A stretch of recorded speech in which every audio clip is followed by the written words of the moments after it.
मंत्री के तौर पर काम करना चाहिए, वो खुद सरकार का एक प्लेयर बनकर काम कर रहा है और उनके काले कारनामों पर पर्दा डाल रहा है।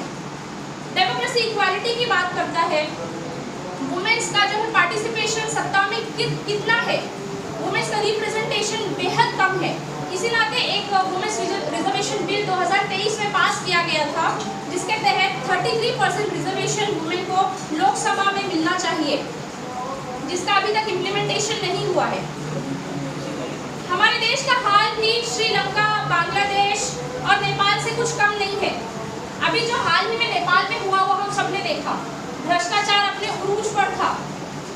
सरकार ने लोगों के हुकूक को सल्ब किया, उनकी बेसिक नेसेसिटीज को, बुनियादी ज़रूरतों को पूरा नहीं किया। इसीलिए सेन जी ने उनका जो है नौजवानों ने उनका सत्ता पलट कर दिया और नेपाल के प्रधानमंत्री को देश छोड़कर भागना पड़ा। इंडिया को भी सबक लेना चाहिए कि कहीं उसका भी यही हाल ना हो।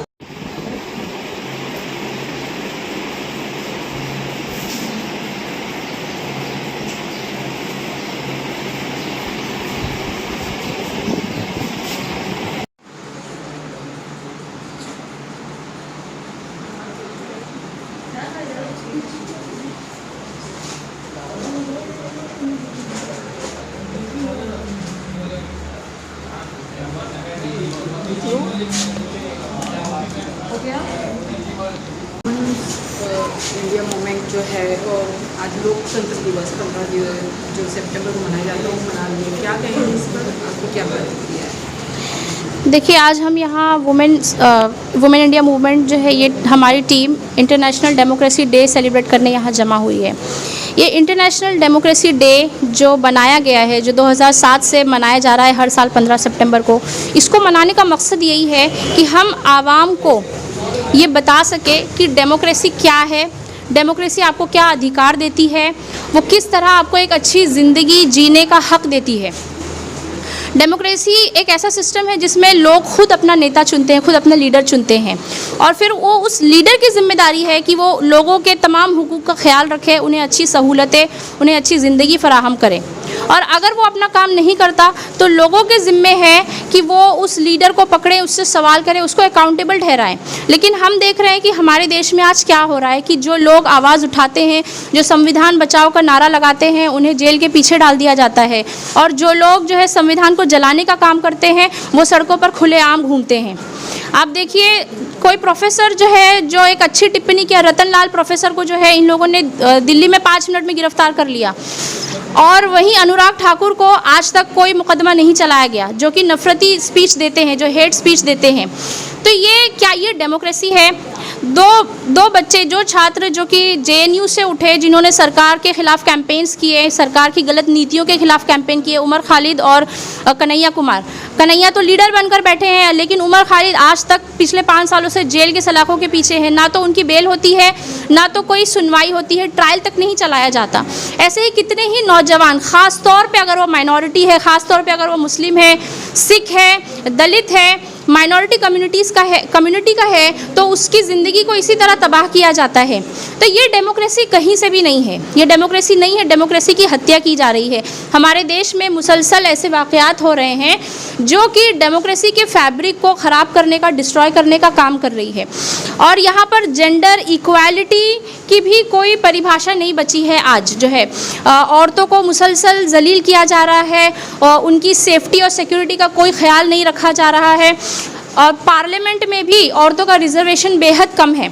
वुमेन्स रिजर्वेशन बिल तो पास किया गया जिसके तहत 33% रिजर्वेशन औरतों को मिलना चाहिए, लेकिन अभी तक उसका इम्प्लीमेंटेशन नहीं हुआ है। देखते आने वाले वक्त में क्या होता है।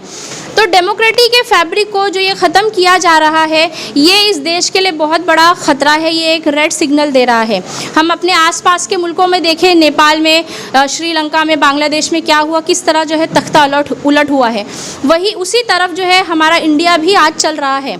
हमारे प्राइम मिनिस्टर चाइना का मुकाबला नहीं कर सकते, चाइना को पीठ दिखाते हैं, लेकिन अपने ही लोगों को जो है वो उनके बुनियादी हुकूक से उन्हें महरूम कर रहे हैं। 56% पॉपुलेशन यहाँ की ऐसी है जो अपने बेसिक नीड्स को हासिल नहीं कर सकती। 30% पॉपुलेशन को हासिल करने के लिए बहुत ज़्यादा स्ट्रगल करना पड़ता है। 74% पॉपुलेशन ऐसी है जो एक बैलेंस डाइट नहीं ले सकती। ये हमारे लोगों का हाल है। और हम अपने आप को विश्व गुरु कहते हैं। तो इंडिया का ये काम है, हमारे प्रधानमंत्री का और दीगर मिनिस्टर्स का ये काम है कि लोगों को उनके हुकूक फराहम किए जाए। अगर वो डेमोक्रेसी के मुताबिक काम नहीं करते, अगर वो जस्टिस नहीं करते हैं, तो वो दिन दूर नहीं कि नेपाल के रास्ते की तरह जो है इंडिया में भी तख्ता उलट किया जाएगा। महिलाओं को हर वो हुकूक मिलना चाहिए, उसके लिए कैसे मांग करती है? हम सरकार से यही कहते हैं कि वुमेन्स सेफ्टी को, वुमेन्स सिक्योरिटी को डेमोक्रेसी के अहम पिलर्स में से समझा जाए। उनके लिए जगह जगह सपोर्ट सिस्टम्स बनाए जाए, सपोर्ट सेल्स बनाए जाए, और पॉलिटिक्स में ख़ास तौर पे उनका रिप्रेजेंटेशन बढ़ाया जाए, क्योंकि जब पॉलिटिकली वो मजबूत होंगी तो सोशली और इकोनॉमिकली भी वो मजबूत होंगी। तो उनका रिप्रेजेंटेशन पॉलिटिक्स में बढ़ाना और समाज में उनके लिए सिक्योरिटी की डिमांड करना, ये हम जो है सरकार से चाहते हैं।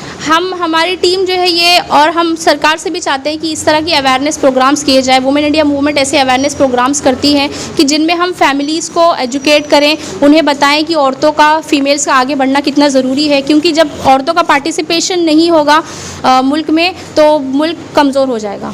अभी हम हाल ही में जो केसेस यहाँ होते हैं, अभी हम हाल ही में केस में गए थे, उसमें दो फीमेल, जो दो कज़िन सिस्टर थी, एक तो 23 इयर्स की थी और एक 4 इयर्स की थी, वो दोनों मिसिंग थी। हाल ही में इंसिडेंट हुआ है, वो मिसिंग थी अपने घर से। 31 की रात से वो मिसिंग थी, 31 अगस्त की रात से। और 3 सितंबर को उनकी बॉडी मिली, थाने क्रीक से उनकी बॉडी मिली, और हॉस्पिटल से फैमिली ने बॉडी को जो है रिकवर किया। तो वो बहुत बुरी कंडीशन थी फैमिली की, उनको, उन 2 बच्चियों की, उनको मारकर पानी में फेंक दिया गया था। तो इस पर भी कोई सुनवाई अभी हुई नहीं है। ये केस, यानी पुलिस जो है महिलाओं के लिए काम करती है, आप जी। लोगों ने उसके लिए क्यों नहीं आवाज़ उठाई? जी, हम उस केस के पीछे लगे हुए हैं। हम गए थे उनसे मुलाकात करने और हम उस केस के पीछे लगे हुए हैं। अभी प्रोसीजर चल रहा है उसमें। पुलिस वालों से मुलाकात हुई, पुलिस ने क्या उस पर कार्रवाई करने के लिए आपने सवाल किया उनसे? ये प्रोसीजर अभी चल रहा है, ये अभी कंप्लीट नहीं हुआ है। एक्शन क्यों नहीं लिया? एक्चुअली मुमरा की आप पॉलिटिक्स देखेंगे तो जहां हम आगे बढ़ते हैं कुछ करने के लिए, कुछ अच्छा करने के लिए, तो पीछे से जो है दूसरे लोग आके उसको स्टॉप करते हैं, या फिर उसको मतलब ख़राब करने की, या अपनी तरफ अपनी ओर खींचने की वो पॉलिटिक्स करना चाहते हैं। और हम इंसाफ दिलाना चाहते हैं। हमारी पॉलिटिक्स में और उनकी पॉलिटिक्स में ये फ़र्क है कि हम औरतों के और बच्चों के हकूक़ के लिए काम करते हैं। हम यहाँ पे कुछ अपना करियर बनाने के लिए नहीं खड़े हैं, हम लोगों की खिदमत के लिए, उनको इंसाफ दिलाने के लिए खड़े हैं। और यहाँ पर कैसे, जब हम किसी केस के ऊपर आए, उसके दूसरे दिन उसके ऊपर पॉलिटिक्स होती है। वजह ये है कि एक्शन में जो देर होती है वो ये है। और दूसरी बात ये है कि सरकार ने अब तक के औरतों के लिए जो बर्बरता होती है, या जो भी ऐसी हम केसेस देखते हैं, जैसे कि रेप केस हो या कोई भी ऐसे केसेस के ऊपर औरतों के लिए जो मुजरिम, जो कल्पिट होता है, उस कल्पिट के लिए कोई ऐसी कैपिटल पनिशमेंट या ऐसी कोई सज़ा नहीं मिली है, जिसकी वजह से ये दरिंदे जो है सरेआम घूमते हैं। और आप देखेंगे कि कंटिन्यू ये जो एक ग्राफ जो है हमारा, ये कंटिन्यू बढ़ रहा है, ये नीचे नहीं जा रहा है। इसकी वजह सिर्फ ये है कि इन लोगों को सज़ा नहीं मिल रही है। तो हम सरकार से डिमांड करते हैं कि हमने हमेशा की है और हम हमेशा करते रहेंगे। हम ना कभी थके थे ना कभी थकेंगे। जिस बच्चियों की बात की आपने, उनके फैमिली से मुलाकात की थी? उनके फैमिली जी। के बाद आपने आगे कहाँ तक जी। प्रोसीजर पहुँचा है? देखिए, हमारी टीम गई थी, हाँ, हमारी टीम गई थी उनसे मिलने के लिए, उनकी फैमिली से मिलने के लिए। वो लोग बहुत, जी, CBI तक के ये केस गया है। आगे के फॉलोअप के लिए हम आगे अभी नहीं कर जा पाए, क्योंकि हाँ, आप ये जमहूरियत का जो 15 सितंबर का पैगाम है, महिलाओं को किस तरीके से इस पैगाम तक पहुँचाने की कोशिश करें? देखिए, महिलाएं जो है ना एक हद तक के सीमित रह गई हैं अपनी घर की और बच्चों की उसकी। हम औरतों से ये कहना चाहते हैं कि ये इस डेमोक्रेसी में, इस जो हमारी कंट्री में, उनका भी बराबर का हकूक़ है।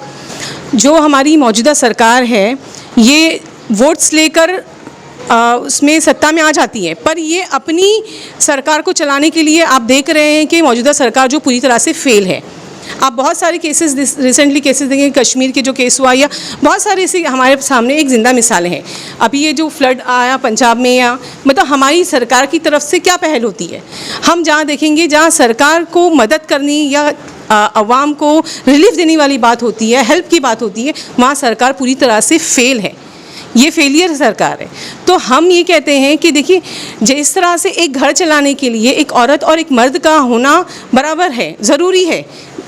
गाड़ी के दो पहिए जिस तरह से कहे जाते हैं ना, एक ज़िंदगी के औरत और मर्द है, इसी तरह से इस देश को, इस नेशन को भी चलाने के लिए औरत और मर्द का इक्वल होना और इसको साथ में लेके चलना ज़रूरी है। तो औरतों को अपने राइट्स को जानना बहुत ज़रूरी है, वो चाहे किस फील्ड में भी हो, चाहे पॉलिटिक्स में हो, चाहे हम समाज में रहने के हिसाब से हो, ये इमोशनली हो, किसी चीज़ के लिए भी हो, क्योंकि औरतों को एक वुमेन एक देकर, मतलब औरत का एक वो देकर साइड में कर दिया जाता है।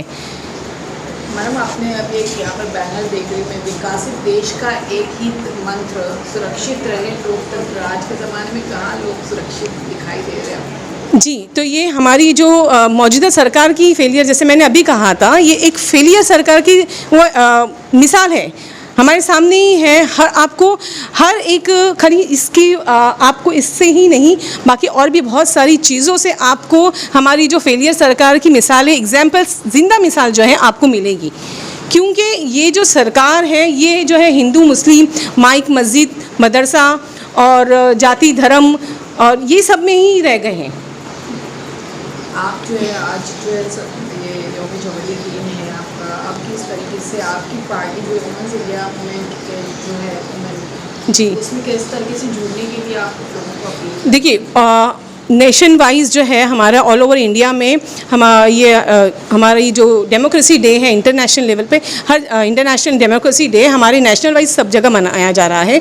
तो हम जो है औरतों और बच्चों के हकूक़ के लिए काम करते हैं, और हम औरतों से, स्पेशली माँओं से हम अपील करते हैं कि वुमेन इंडिया मूवमेंट का प्लेटफॉर्म ज्वाइन करें, क्योंकि हम जो है आगे जाके हम गुलामी वाली ज़िंदगी नहीं चाहते। अगर हम अपने बच्चों को गुलाम बनाना नहीं चाहते हैं, अपना हक और अपने हक के साथ सर उठा के इज़्ज़त से जीना चाहते हैं, तो आपके लिए एक वुमेन इंडिया मूवमेंट जो है बहुत बेहतर प्लेटफॉर्म है। आप इससे आके जुड़िए, अपने हकूक़ को जानिए, अपने हकूक़ को लीजिए, अपने हकूक़ के लिए लड़िए और अपने हकूक़ को ज़िंदा रखिए। बहुत बहुत शुक्रिया।